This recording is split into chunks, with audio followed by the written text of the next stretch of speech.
दोस्तों, जब नई नई शादी होती है तो पति पत्नी में प्यार बहुत ज्यादा होता है। समय के साथ प्यार कम होते जाता है और फिर एक दौर ऐसा आता है जब वे एक दूसरे के साथ बातचीत भी नहीं करते। ऐसा बिना कारण नहीं होता, इसके पीछे जो छोटे छोटे कारण जिम्मेदार होते हैं उनके बारे में कोई ज्यादा सोचता नहीं है। आज की कहानी आपको इन सब कारणों से अवगत कराएगी और सोचने पर मजबूर कर देगी, इसलिए इस कहानी को पूरा देखिएगा। पति पत्नी काफी दिनों के बाद आज एक साथ बैठकर चाय पी रहे थे, क्योंकि आज उनकी शादी की 25वीं सालगिरह थी।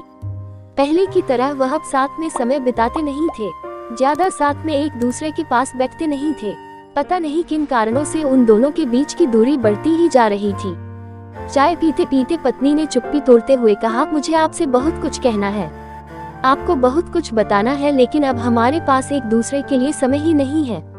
मैंने इस बारे में बहुत सोचा है और मैंने इस स्थिति से निपटने का एक उपाय निकाला है। अगर आप राजी हो तो बताती हूँ। पति ने सिर हिलाकर हामी भरी। पत्नी ने टेबल के ड्रॉअर से 2 डायरी निकाली और बोली, मैं यह 2 डायरी लेकर आई हूँ, एक आपके लिए और एक मेरे लिए। आज के बाद हम दोनों को एक दूसरे से जो भी शिकायत होगी, ऐसी ही और वीडियो के लिए वीडियो को लाइक करें और चैनल को सब्सक्राइब करें और एक प्यारा सा कमेंट करें, धन्यवाद। वो हम अपनी अपनी डायरी में लिख कर रखेंगे। 1 साल बाद जब हमारी 26वीं एनिवर्सरी आएगी तब हम उसे खोलकर पढ़ेंगे। तब हमें एक दूसरों की उन चीजों या आदतों के बारे में पता चलेगा जो हमें नहीं पसंद है, और हम उन्हें सुधार पाएंगे या कोई उपाय कर पाएंगे। पति को भी पत्नी का आइडिया पसंद आया और उसी दिन से डायरी में लिखना शुरू हो गया। देखते ही देखते 1 वर्ष बीत गया और 26वीं एनिवर्सरी का दिन आ गया। पति पत्नी दोनों ही डाइनिंग टेबल पर बैठकर चाय पी रहे थे और पास में दोनों की अपनी अपनी डायरी रखी हुई थी, जो उन्होंने एक दूसरे के साथ बदल दी। चाय खत्म करके पहले पति ने पत्नी की डायरी पढ़नी शुरू की। उस डायरी में काफी सारी शिकायतें थी, जैसे कि आज होटल में ले जाने के लिए वादा किया था लेकिन फिर भी नहीं लेकर गए। आज मेरे मायके से मेहमान आए थे, उनके साथ पति ने अच्छे से बात नहीं की। कितने महीनों बाद आज मेरे लिए साड़ी लाई, लेकिन पुराने डिजाइन की। आज मेरे सीरियल देखने के समय पति ने चैनल बदलकर न्यूज चला दी। आज गीला तौलिया सोफे पर छोड़ दिया। ऐसी कई सारी शिकायतें थी। डायरी को पढ़ते पढ़ते पति की आंखों में आंसू आ गए। पति को काफी अफसोस हुआ। वो अपनी पत्नी से बोला, मुझे इन गलतियों के बारे में एहसास ही नहीं था, लेकिन अब मैं तुमसे वादा करता हूँ कि ऐसी गलतियाँ मैं अब फिर से नहीं दोहराऊंगा। अब पत्नी ने पति की डायरी खोली। पत्नी ने डायरी के कई सारे पन्ने पलटे, लेकिन वो पूरी तरह से खाली थी। कहीं पर भी एक शब्द भी नहीं लिखा था। पत्नी बोली, आपने तो डायरी में कुछ लिखा ही नहीं है।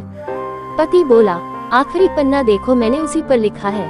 उस पन्ने पर लिखा था, तुमने मेरे लिए और मेरे परिवार के लिए इतने सालों में जो त्याग किया है और हम सबको जितना प्यार दिया है, उसके आगे मैं तुम्हारे खिलाफ इस डायरी में कुछ भी नहीं लिख सकता।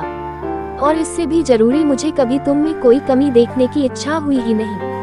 ऐसा नहीं है कि तुम में कोई कमी नहीं है, लेकिन तुम्हारे प्यार, समर्पण और त्याग के आगे तुम्हारी कोई भी कमी बहुत छोटी है।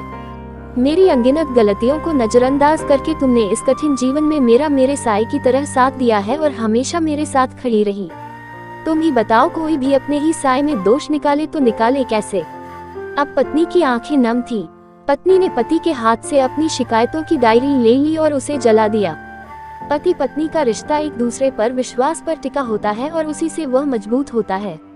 उम्र के एक दौर में पति पत्नी को एक बात अच्छे से समझ लेनी चाहिए कि एक दूसरे में गलतियां और कमियां निकालने के बजाय अगर यह याद रखा जाए कि उसके साथी ने उसके लिए कितना त्याग किया है, तो इससे उनका रिश्ता और भी ज्यादा मजबूत ही होगा। ऐसी ही और वीडियो के लिए वीडियो को लाइक करें और चैनल को सब्सक्राइब करें और एक प्यारा सा कमेंट करें, धन्यवाद।